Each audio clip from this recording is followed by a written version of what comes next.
پہلی بات یہ جو عشرہ شروع ہونے والا ہے ذی الحجہ کا، بات تو سیرت کی ہے لیکن چونکہ موقع کی مناسبت ہے اس لیے اس حوالے سے چند گزارشات کر کے اپنی بات کو ختم کروں گا۔ یہ عشرہ ذی الحجہ جو شروع ہونے والا ہے، پہلی بات آپ نے یہ نوٹ کرنی ہے کہ 28-29 تک آپ نے اپنے ناخن اور بالوں کو کاٹ لینا ہے۔ اس کا کیا اجر و ثواب ہے؟ نبی کریم صلی اللہ علیہ وسلم نے ارشاد فرمایا جو بندہ قربانی کرنا چاہتا ہے اگر وہ اپنے بالوں کو اور ناخن کو نہیں کاٹے گا، کب؟ چاند نکلنے کے بعد، تو اس کو اللہ رب العزت انشاءاللہ دوہرا اجر دیں گے، پہلی بات۔ اور جو قربانی نہیں کرنا چاہتا، جو قربانی جس کے پاس نہیں ہے، سخت نہیں ہے، طاقت نہیں ہے، وہ بھی اگر چاند نکلنے سے پہلے پہلے بال اور ناخن تراش لے تو قربانی کے دن جا کے کاٹے گا تو انشاءاللہ وہ بھی اجر و ثواب میں شریک ہو جائے گا۔ پہلی بات یہ سمجھ۔ دوسری بات جو بہت اہم ہے جس سے ہم غافل ہیں، اور میں حیران ہوتا ہوں، یہ اسلامی معاشرہ ہے کہ ہمیں پتہ ہی نہیں کون سے ایام آ رہے ہیں۔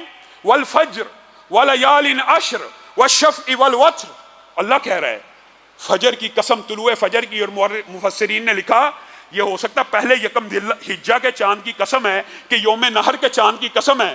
یہ اس بارے میں تو چلو اختلاف پایا جاتا ہے۔ ولیال عشر، یہ عشرہ ذی الحجہ کی 10 راتوں کی اللہ قسم کھا کے کہہ رہا ہے۔ والشفع والوتر، عرفہ کے دن کی قسم، یوم نحر کی قسم، اس کے بعد آنے والے ایام کی قسم کھا کے کہہ رہا ہے۔ جب اللہ کسی چیز کی قسم کھائیں اس چیز کی قدر و منزلت کا آپ کو خود ہی اندازہ ہونا چاہیے۔ اور اس کی تشریح میں جو حدیث مفسرین لے کے آئے ہیں وہ کیا ہے؟ صحیح حدیث ہے۔ ایام بہت سے ہیں، ایام بہت سے ہیں، آپ کو پتہ ہے جمعہ مقدس ایام میں سے، رمضان مقدس ایام میں سے ہے۔ مختلف ایام کی اہمیت ہوتی ہے، فضیلت ہوتی ہے، لیکن نبی کریم صلی اللہ علیہ وسلم نے فرمایا یہ 10 ایام افضل الایام ہیں، یہ 10 ایام افضل الایام ہیں، یہ 10 ایام افضل الایام ہیں۔ ان میں کہا گیا سبحان اللہ، صرف سبحان اللہ، بات سمجھ کے جانا ہے، صرف سبحان اللہ، الحمدللہ، اللہ اکبر، ولا حول ولا قوت الا باللہ، کوئی بھی ذکر، صرف یہ کہہ دیا کسی بندے نے یہ 10 دن شروع ہوئے، بندہ اپنے گھر میں بیٹھے اور کہہ رہا ہے سبحان اللہ سبحان اللہ۔ نبی کریم صلی اللہ علیہ وسلم کی صحیح حدیث ہے کہ اس دن میں کیا گیا نیکی کا عمل جہاد فی سبیل اللہ سے بھی افضل ہے، جہاد فی سبیل اللہ سے بھی افضل ہے، اور حدیث صحیح ہے۔ میں اور آپ رمضان کی راتوں کی عظمت کو تو جانتے ہیں، رمضان کے روزوں کی عظمت کو تو جانتے ہیں، لیکن ان 10 ایام سے غافل ہیں۔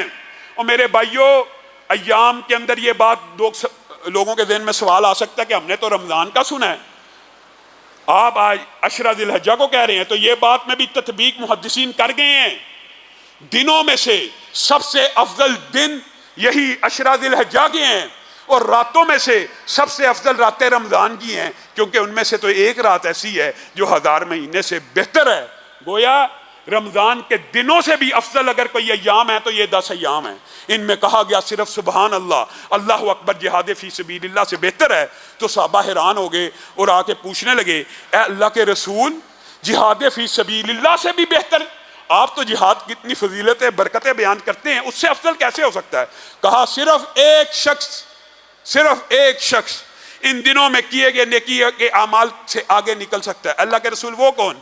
جو اپنا مال، اپنی جان لے کے جہاد فی سبیل اللہ پہ جائے، جب واپس لوٹے تو جان بھی لٹا چکا ہو، واپس آئے تو مال بھی لٹا چکا ہو۔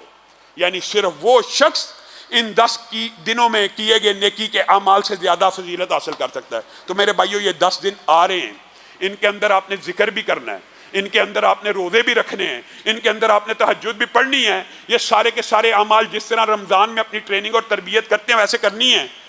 اور لبرل مافیا کے اوپر تو بس ماتم ہی کہا جا سکتا ہے، قربانی آ رہی ہے، شروع ہو گئے، قربانی سے بہتر ہے جی کولر لگا دیا جائے، قربانی سے بہتر ہے یہ وہی ڈائلاگ ہیں، مسجد میں سیمنٹ کی بوری دینے سے بہتر ہے کسی بچی کو پیسے دے دیے جائیں جہیز کے لیے۔ یہ ڈائلاگ، یہ لبرل مافیا قربانی کے، عبادت کے جو بھی افعال ہوتے ہیں ان کے اوپر حملہ ور ہوتے ہیں۔ حج کی بجائے بچی بھی آ دی جائے، بچی بھی بیانی چاہیے، بچی کا جہیز بھی بنانا چاہیے، پانی کا کولر بھی لگانا چاہیے، لیکن نیکیوں میں تقابل نہیں کرنا چاہیے۔ اس نیکی کے بدلے یہ نیکی کی جائے، بھائی دونوں کر لے۔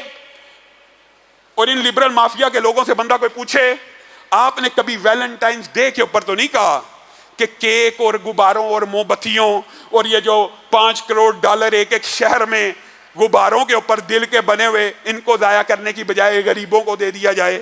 کبھی آپ نے اینڈرائڈ کا ₹1,00,000 والا موبائل لینے سے پہلے تو یہ نہیں کہا ڈائلاگ کہ یہ 1,00,000 کے موبائل کی جگہ کسی بچی کو جہیز دے دیا جائے. کبھی آپ نے 1 کروڑ کی گاڑی کے اوپر یا پی سی یا واری کے ہوٹل کے اندر کھانا کھانے وقت تو یہ ڈائلاگ بازی نہیں کی. تو اللہ کے شاعر اللہ اور انشاءاللہ قربانی کے حوالے سے آئندہ آنے والے خطبے میں بھی چند گزارشات کو رکھوں گا، لیکن صرف ایک حدیث آپ کے سامنے رکھ کے اپنی بات کو ختم کرتا ہوں. چند اور باتیں بھی آج آپ کے ساتھ کرنا چاہتا ہوں.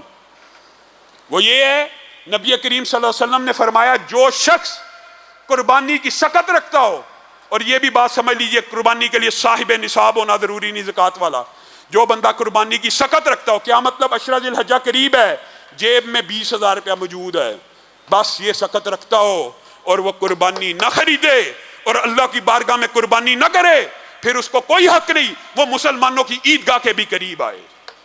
یہ اتنا سخت فریضہ ہے انشاءاللہ.